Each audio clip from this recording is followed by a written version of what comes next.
Baiklah, selamat petang dan salam sejahtera. Nama saya Veronica Filex dari jurusan Ijazah Sarjana Muda Pendidikan Pengajaran Bahasa Inggris sebagai bahasa kedua. Hari ini saya bersama Puan Junaida, seorang guru yang sedang berkhidmat di Sekolah Menengah Kebangsaan Tulig Suk, Keningau. Apa kabar Puan? Kabar baik. Ika macam mana? Baik juga kah? Syukur baik. Baiklah, pada hari ini saya akan berbincang dan berdialog bersama Puan Junaida berkenaan dengan kepentingan strategi pedagogi dalam memupuk persekitaran pembelajaran inklusif dalam masyarakat majmuk. Baiklah, pada pendapat Cigo, apakah cabaran utama yang dihadapi dalam mewujudkan persekitaran pembelajaran inklusif di sekolah? Baiklah. Pada pendapat saya, sebagai seorang guru, terdapat tiga aspek yang mempengaruhi uh, mempengaruhi persekitaran pembelajaran di sekolah. Antaranya ialah dari aspek bahasa, budaya, dan juga sosioekonomi. Yang pertama sekali kita bincang dari aspek bahasa. Bahasa mempengaruhi antara faktor yang mempengaruhi pembelajaran di dalam kelas. Misalnya pelajar yang kurang fasih dalam bahasa Melayu disebabkan oleh disebabkan pelajar tersebut cenderung mempelajari atau bertutur dalam bahasa ibunda sejak kecil lagi di rumah bersama dengan keluarga. Oleh itu, bila ke sekolah, bahasa Melayu yang mereka tuturkan di sekolah kebanyakannya bercampur aduk dengan bahasa bahasa ibunda, yaitu kurang mengetahui berkaitan dengan bahasa Melayu formal.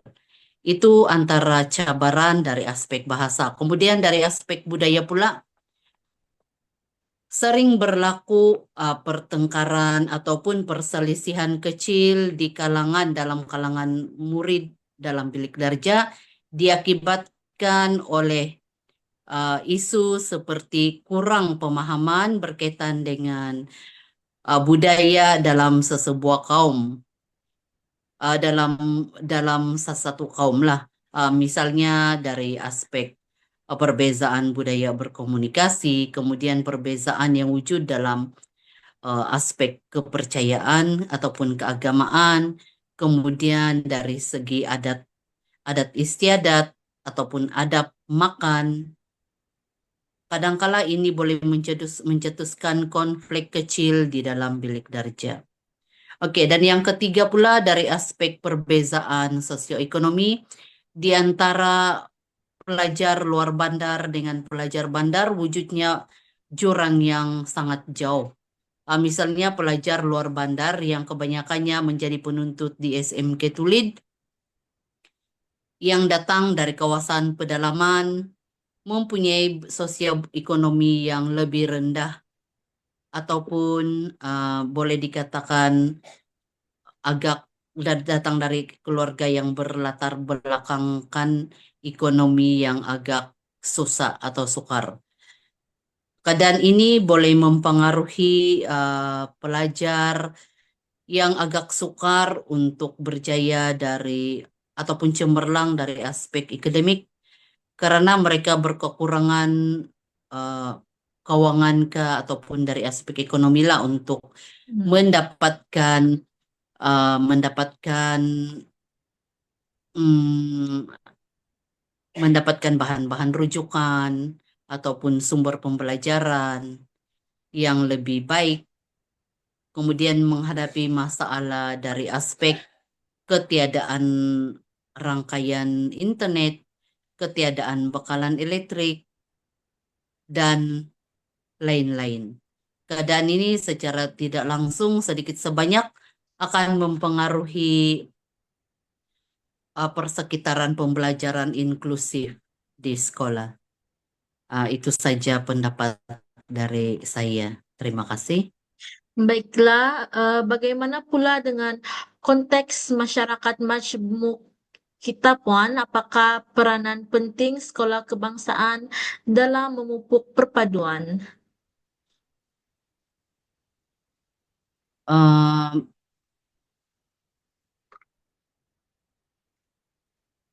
Boleh ulang soalan?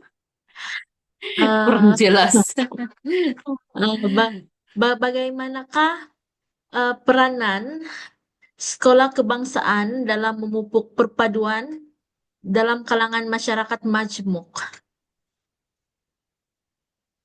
Baiklah, sekolah kebangsaan mempunyai peranan yang sangat kritikal dalam memupuk perpaduan dalam kalangan generasi muda Malaysia kini. Ini karena ia menjadi platform integrasi, yaitu sekolah kebangsaan menyediakan platform di mana pelajar dari pelbagai kaum dan latar belakang sosioekonomi belajar bersama-sama dalam satu sistem pendidikan yang sama. Ini membolehkan mereka berinteraksi secara harian, membina persahabatan dan memahami perspektif yang berbeza. Yang kedua, sebagai pembina pemahaman budaya. Sekolah kebangsaan menjadi platform penting untuk pelajar berinteraksi, memahami, dan menghormati budaya lain melalui aktiviti seperti sambutan perayaan, proyek kumpulan, dan aktiviti co-curriculum, di mana pelajar dapat belajar tentang adat resam, kepercayaan, dan tradisi kaum lain. Yang ketiga pula sekolah kebangsaan menjadi pembentuk identiti nasional. Sekolah kebangsaan membantu dalam membentuk identiti nasional dan semangat perpaduan sejak kecil. Melalui mata pelajaran sejarah dan pendidikan moral, pelajar belajar tentang nilai-nilai kebangsaan, sejarah negara, dan kepentingan perpaduan dalam membina masa depan Malaysia.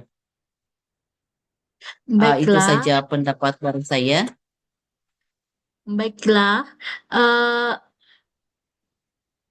Bagaimanakah pula cabaran yang Cigu hadapi sendiri dalam melaksanakan strategi-strategi tersebut, terutamanya di SMK Tulid yang terletak di kawasan pedalaman? Baiklah,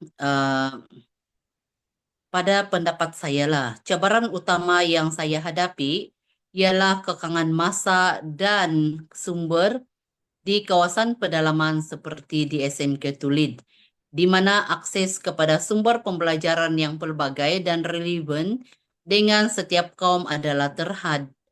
Kadangkala sukar untuk menyediakan bahan pengajaran yang merangkumi semua aspek budaya, terutamanya dengan kepelbagaian etnik di sini. Selain itu, tidak semua guru mempunyai latihan khusus dalam pengajaran inklusif dan responsif budaya. Oleh itu, perlu ada latihan dan kursus tambahan yang berterusan untuk membantu guru mengadaptasi strategi pengajaran yang lebih efektif.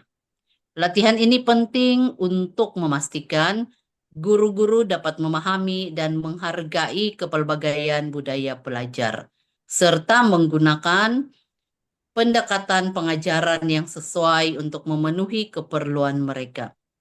Cabaran lain termasuklah masalah logistik untuk melaksanakan program silang budaya atau aktiviti bersama dengan sekolah-sekolah lain, terutamanya yang terletak jauh dari SMK Tulid.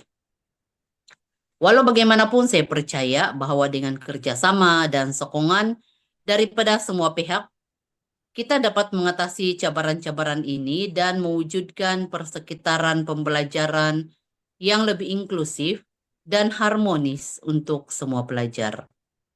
Oke, baiklah itu saja dari saya.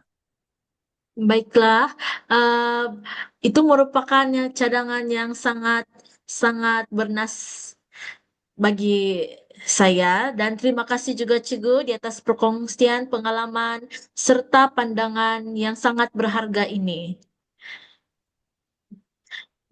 Sama-sama saya percaya bahwa pendidikan memainkan peranan penting dalam membina masa depan Malaysia yang lebih harmoni dan bersatu padu. Dengan kerjasama dan usaha berterusan dari semua pihak, kita percaya kita dapat mencapai matlamat ini. Terima Baiklah, kasih. baiklah Puan, terima kasih di atas ide-ide yang sangat bernas yang diberikan.